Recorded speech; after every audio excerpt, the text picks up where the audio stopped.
تکبیر تحریمہ تک تکبیر تحریمہ اور تکبیر اولیٰ ایک ہی چیز کا نام ہے، اور نماز کے اندر تکبیر تحریمہ کہنے کے بعد جب ہم داخل ہو جائیں گے تو نماز کے اندر 6 فرض ہیں۔ پہلا فرض اس کے اندر قیام کرنا ہے، اور دوسرا فرض جو ہے وہ قرأت کرنا ہے۔ قیام کی تفصیل کا ہم نے پڑھی تھی، اور قرأت کرنا یعنی قرآن مجید فرقان حمید کا نماز کے اندر پڑھنا یہ بھی فرض ہے۔ اور کتنی مقدار میں فرض ہے تو اس بارے میں فقہاء کرام فرماتے ہیں کہ کم از کم 1 آیت طویل پڑھنا، اور یا 3 آیتیں ہوں لیکن مختصر ہوں تو اس سے فرض ادا ہو جاتا ہے۔ اور اس میں یہ سمجھ لیں کہ سنت بھی جو ہے وہ ادا ہو جاتی ہے۔ کم از کم اتنی مقدار، یعنی اگر لمبی آیت ہے، طویل آیت ہے تو ایک ہی پڑھ لیں تو نماز بالکل ٹھیک ہو جائے گی، اور اگر مختصر سی آیات ہیں تو پھر اگر 3 پڑھ لیں تو بھی نماز بالکل درست اور ٹھیک ہو جائے گی۔ اور امام اعظم علیہ رحمہ کے نزدیک تو یہاں تک آپ نے فرمایا کہ جس ایک لفظ پر یا 2 لفظ پر قرآن مجید کا اطلاق کیا جائے، کہا جائے کہ یہ قرآن ہے، تو اتنے سے بھی فرض ادا ہو جاتا ہے۔ تو 1 آیت پڑھنا اور یا 3 آیتیں پڑھنا یہ ہے کہ اس میں سنت بھی ادا ہو جاتی ہے، فرض بھی ادا ہو جاتا ہے، اور نماز بالکل درست ہو جاتی ہے۔ اس سے زیادہ پڑھنا یعنی 2 آیتوں سے 3 آیتوں سے زیادہ پڑھنا یہ مستحب کے اندر آتا ہے، یعنی جتنا پھر مرضی قرآن زیادہ پڑھتے جائیں گے اتنا ثواب زیادہ ملے گا۔ لیکن فرض جو مقدار ہے قرأت کی وہ اتنا ہے کہ طویل آیت ہو تو 1 ہے، اور اگر مختصر آیات ہوں تو 3 آیتیں ہیں۔ اور اس کے علاوہ یہ بھی ذہن میں رکھیں کہ جب ہم امام کے پیچھے پڑھیں گے نماز تو اس میں قرأت کرنا لازم نہیں ہے، بلکہ قرأت کرنا مکروہ تحریمی ہے، گناہ ہے۔ اس لیے کچھ لوگ یہ اعتراض بھی کرتے ہیں کہ نہیں جی امام کے پیچھے بھی نماز نہیں ہے، کہ حضور نبی کریم صلی اللہ علیہ وسلم کا فرمان اقدس ہے، بخاری شریف کے اندر وہ روایت پیش کرتے ہیں کہ جس نے فاتحہ نہیں پڑھی اس کی نماز نہیں ہوئی۔ یہ ایک بخاری شریف کے اندر حدیث پاک کے الفاظ ہیں، تو وہ الفاظ مقتدی کے لیے نہیں ہیں، وہ منفرد کے لیے اور امام کے لیے ہیں۔ اگر امام نے سورہ فاتحہ نہیں پڑھی یا اکیلے نماز پڑھنے والا ہے، اس نے سورہ فاتحہ نہیں پڑھی یا قرآن مجید کی کوئی آیات نہیں پڑھی تو اس کی نماز نہیں ہوتی۔ یہ خود حضرت حذیفہ سے غالباً یہ روایت ہے، یا حضرت ابن عیینہ ہیں ان سے یہ روایت ہے، اور انہوں نے خود اسی روایت کے اندر یہ الفاظ موجود ہیں، انہوں نے خود فرمایا کہ اس روایت سے مراد منفرد ہے اور امام ہے،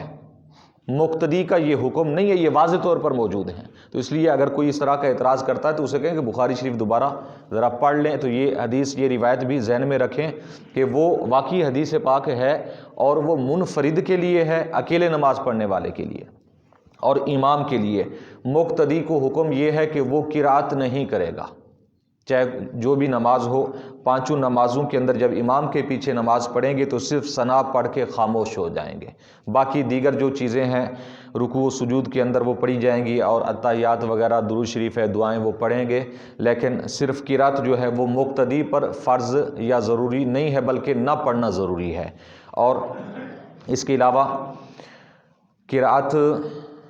یہ دوسرا فرض ہو گیا نماز کے اندر، اور تیسرا فرض نماز کے اندر وہ رکوع ہے اور سجود ہے۔ رکوع یہ تیسرا ہے، سجود چوتھا فرض بن جاتا ہے، یعنی رکوع و سجود یہ بھی نماز کے اندر فرائض ہیں۔ تو اس کے اندر یہ بھی ہمارے فقہاء کرام نے بزرگان دین نے فرمایا ہے کہ رکوع کے اندر اطمینان کے ساتھ جب بندہ رکوع میں پہنچ جائے اور کم از کم 1 مرتبہ تسبیح پڑھ لے یا اتنی مقدار رک جائے تو فرض ادا ہو جائے گا۔ رکوع کے اندر یعنی رکوع کرنا یہ فرض ہے، تسبیح پڑھنا سنت ہے، تسبیح پڑھنا فرض نہیں ہے۔ یعنی اگر جیسا کہ اگر کوئی شخص امام کے ساتھ ملا آ کر رکوع میں ہی ملا، لیکن اس نے رکوع میں تسبیح امام کے ساتھ نہیں پڑھی، لیکن اتنی دیر رک گیا رکوع میں گیا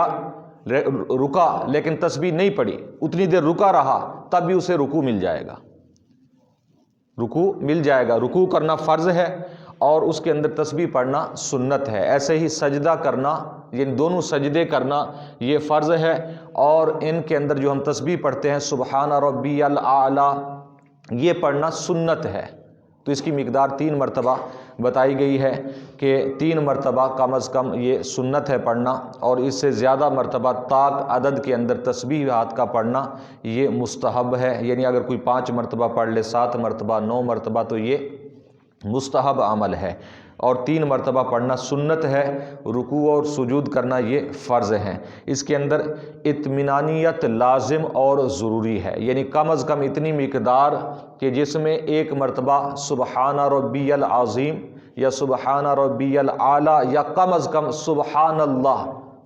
اللہ کی مقدار رکوع اور سجدے میں رک جائے تو پھر رکوع اور سجدہ اس کا ہو جائے گا، یعنی اس کا فرض ادا ہو جائے گا۔ اور اس کے اندر سجدے کے اندر خصوصی طور پر جو ایک اور چیز بھی ہمارے فقہاء کرام نے جہاں پر بھی سجدے کے مسائل بیان کیے ہیں، یہ بیان کی ہے کہ ایسی چیز پر سجدہ کیا جائے کہ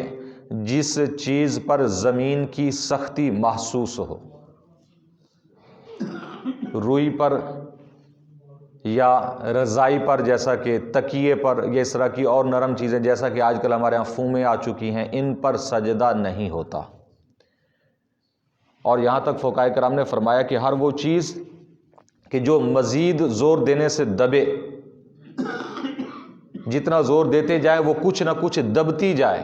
تو ایسی چیز پر سجدہ نہیں ہوتا۔ سجدہ ایسی چیز پر ہوتا ہے کہ ایک تو اس کا تعلق زمین کے ساتھ ہو اور پھر زمین کی سختی محسوس ہو، یا جیسا کہ پھٹے کی چارپائی ہے یا کسی اور چیز کی چارپائی ہے،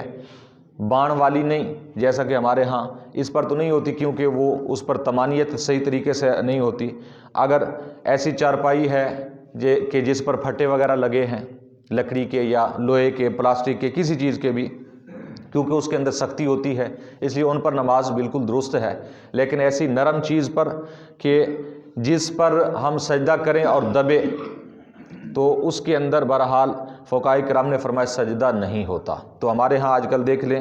مسجدوں کے اندر بھی بہت زیادہ خصوصی طور پر اہتمام کیا جاتا ہے فوم کا، نیچے پہلے فوم بچھائی جاتی ہے، اس کے بعد پھر صفیں بچھائی جاتی ہیں۔ تو یہ سارا ایک سسٹم ابھی بعض علماء نے تو اس کی اجازت دی ہے کہ جی کیونکہ عوام اس وبا میں پڑ چکی ہے، لہٰذا اب نماز ان کی درست ہوگی، نماز فاسد کا یا نماز نہ ہونے کا فتویٰ بعض علماء نہیں دیتے۔ لیکن جو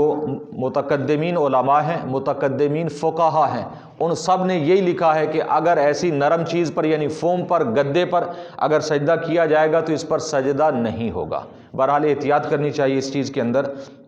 کہ سجدہ ایسی چیز پر کریں کہ جو سخت ہو اور بہت نرم نہ ہو کہ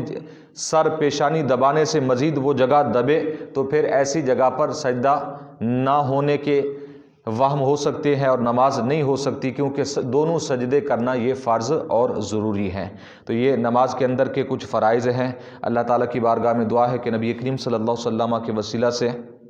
ہم سب کو علم دین سیکھنے کی، سمجھنے کی، عمل کی توفیق عطا فرمائے۔ آمین بجاہ